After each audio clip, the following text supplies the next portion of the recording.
Bonjour à toutes et à tous, ici Shade pour Cooldown et on se retrouve pour une nouvelle vidéo sur la récapitulation de la guerre Cooldown. Donc du coup on a gagné contre le clan Studs Army 28 à 23. On regarde un petit peu les replays de ce qui a été fait et là on regarde exactement l'attaque, la première attaque de Bulle de Gomme. Donc Bulle de Gomme qui est parti sur un séisme double foudre pour bousiller une anti-aérienne. Et ensuite elle regarde que côté sud en fait vous avez la reine la reine, et deux anti-aériens qui sont juste à côté. Donc deux anti-aériens à côté d'une reine, c'est très très grosse faiblesse au Lavaloon. Et là du coup, elle va attaquer sa composition avec un Lavaloon de type Shattered. Donc c'est-à-dire deux golems, plus les héros, un kill squad pour aller chercher la reine, aller chercher le château de clan, et aussi aller chercher les deux anti-aériens qui sont à côté d'elle. En château, elle a un molosse de lave, plus deux molosses qu'elle a fabriqué elle. Donc du coup elle a 3 molosses pour un anti-aérien, c'est un petit peu trop. J'espère qu'elle va arriver à clean, mais normalement ça devrait pouvoir se faire. Alors vous voyez que là déjà la reine vient de tomber, les deux A sont tombés. Vous avez le château de clan qui est encore en train de tomber et du coup la reine qui va y passer. Parce qu'un golem ça ralentit beaucoup, ça ralentit énormément. Vous voyez que ça va rester jusqu'à la fin. Pendant ce temps-là, le Lavaloon en lui-même a été lancé. Vous avez deux molosses qui ont pris d'assaut 7 anti-aériennes, suivi de ballons lâchés par grade de 2. Donc ce que j'admire beaucoup chez Bulle de Gomme, c'est qu'elle a un sang-froid exceptionnel sur le lâcher de ses ballons. Vous voyez que là, par exemple, au nord, elle aurait pu commencer le molosse un peu plus tôt. Et vous remarquerez aussi que là, elle pourrait envoyer deux ballons sur ses défenses de manière immédiate. Et elle va différer cet envoi. Donc juste deux ballons sur la tour d'archer.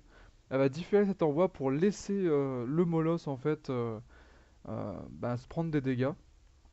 Et c'est vraiment pas bête parce qu'elle a le temps de terminer. Elle est large au niveau de l'horaire. Là il y a encore un lava hunt qui explose.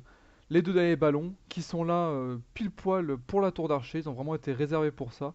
Et pendant ce temps-là, les pepettes de lave qui continuent à clean. Voilà, donc du coup, c'est un superbe 3 étoiles qui a été fait par Bull. On te félicite parce que franchement, c'est pas évident Shattered et tu nous remets au goût du jour et c'est vraiment bien joué. Allez, là on regarde une attaque de Mattel Major. Donc Mattel Major qui a choisi une attaque un peu plus en vogue actuellement. Une attaque une composition d'armée qui domine un petit peu, comment dire, notre actualité. Donc il s'agit du HPHB, donc c'est une composition qui s'articule autour des guérisseuses, des PK et d'un finish au cochon après avoir lâché des bowlers que vous avez eu grâce à un HGV10 de votre clan. Donc là il commence avec un très très gros nettoyage aux Baby Dragons. Donc du coup vous voyez qu'il n'y a plus qu'un seul bâtiment conducteur qui est c'est ce réservoir d'or. Et ben on sait 3 PK dessus, suivi des 3 guérisseuses. Là c'est entièrement normal, les héros qui vont suivre, les bowlers qui vont suivre aussi dès que c'est ouvert je pense. Donc là c'est ouvert, voilà, les bowlers qui sont libérés. Donc pour l'instant tout est très très bien géré. Normalement il y a une potion de rage qui devrait arriver sous peu. Si jamais... ouais, potion de poison d'abord. Non, potion de rage. La potion de poison a été lancée aussi, donc tout va bien pour l'instant. Les guérisseurs sont prises à partie. Mais bon, vu qu'on est sous rage, je pense que l'AA va pas durer très longtemps. Voilà. On aura perdu qu'une seule guérisseuse. Oui, je pense qu'il n'y en a qu'une seule qui était perdue. On arrive du coup au centre du village, on rebalance une potion de rage. Et là, on commence à faire notre Surgical Hogs. Donc lâché par groupe de 2-3. Tous les cochons sur les défenses, ils sont déjà en train de focus votre gros de la composition. Le gros de la composition qui est toujours sous le soin des guérisseuses.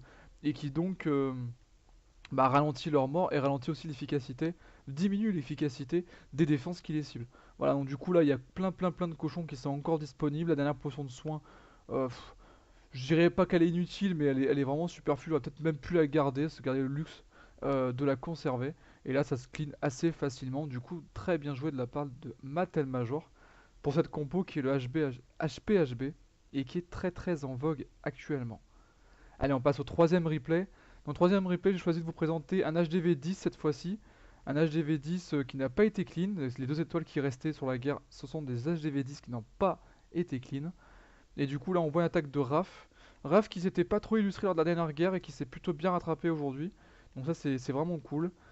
On pense à lui très fort, parce que c'est lui qui a pris les vidéos en enregistrement. Grâce à lui qu'on peut vous présenter les vidéos d'aujourd'hui. Donc là, on part sur un petit clean aux Baby Dragons. et il est parti ensuite sur un AQH. Donc l'AQH c'est quelque chose qu'on voit maintenant très très très souvent en HDV 10, beaucoup en HDV 9 mais pas encore totalement. Par contre on voit énormément en HDV 10. Donc du coup là on a la potion de poison qui est lancée sur le dragon qui a pas tardé à tomber. Deuxième potion de poison et là vous avez le virage des ballons qui va être énormissime, qui va perdre un max de temps. Et là un sang-froid exceptionnel parce qu'il aurait pu utiliser la capacité de la reine en croyant que les ballons allaient arriver sur lui. Et finalement ils s'écrasent tous au pied de la reine. Donc j'ai envie de dire royal pour cette dernière. Donc là on continue à clean. Sous la potion de rage, les healers font beaucoup plus de job. Et donc la reine est tenue en vie. L'Arky se fait quasiment rien à la reine sous l'effet des guérisseuses. Là on a des Valkyries qui sont lâchés, des géants. Et surtout une impressionnante troupe de bowlers. Donc ces bowlers vont pouvoir aller déferler sur le village. Donc le bowler c'est vraiment la révélation de Clash of Clans depuis la dernière mise à jour. Depuis qu'ils ont été nerfs en termes de place. Et donc up en termes d'intérêt. C'est cette place restreinte qu'ils prennent. Avant ils prenaient 8 il me semble, maintenant ils prennent plus que 6. C'est vraiment vraiment un gain conséquent pour cette unité qui commence à être de plus en plus présente dans les compositions, que ce soit en HDV 10 comme en HDV 9. Donc là on voit que ça se clean pas mal, la potion de gel était vachement bien utilisée. Par contre le seul petit défaut c'est que cette deuxième tour de l'enfer est restée debout miraculeusement. Et c'est elle en fait qui va mettre fin à l'attaque. Ça aurait pu aller beaucoup plus loin, ça avait été clean et c'est vraiment vraiment dommage. Voilà, on va se quitter du coup pour cette vidéo. Je vous remercie de m'avoir suivi et à bientôt.